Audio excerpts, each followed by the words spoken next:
In order to complete the keyword or key phrase search using the phrase search macro-enabled worksheet, the first thing we need to do is open up the sample test data that we're going to be looking through.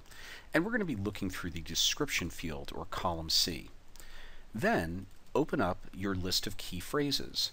I have a few here that I've taken, and I'm going to copy then those phrases into a new worksheet. And we could rename this worksheet to phrases, but you can call it whatever you'd like. And once I've done that, I can then open up the phrase search enabled workbook.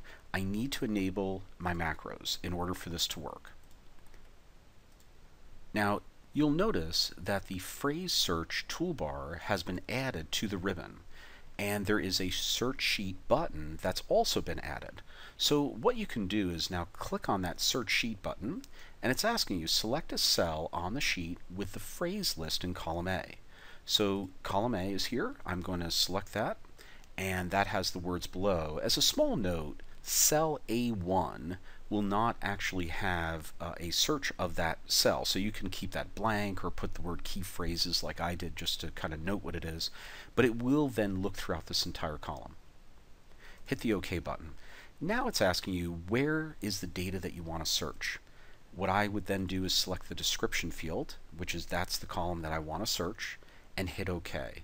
And it's going to be quick because what it will do is extract from that pay data about 33 items out of about a couple thousand that had keywords or key phrases that I'm interested in.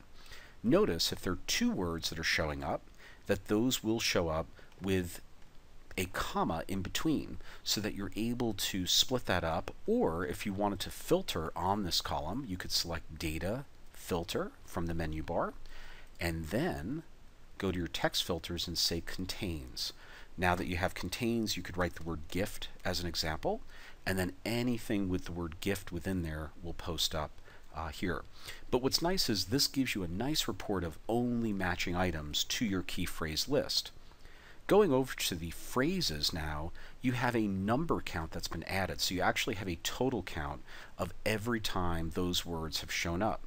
So again, you need your sample data, keywords, and then the phrase search macro, and all you have to do is click on search sheet, and then it will search through that description field or any field that you like for the keywords that you want.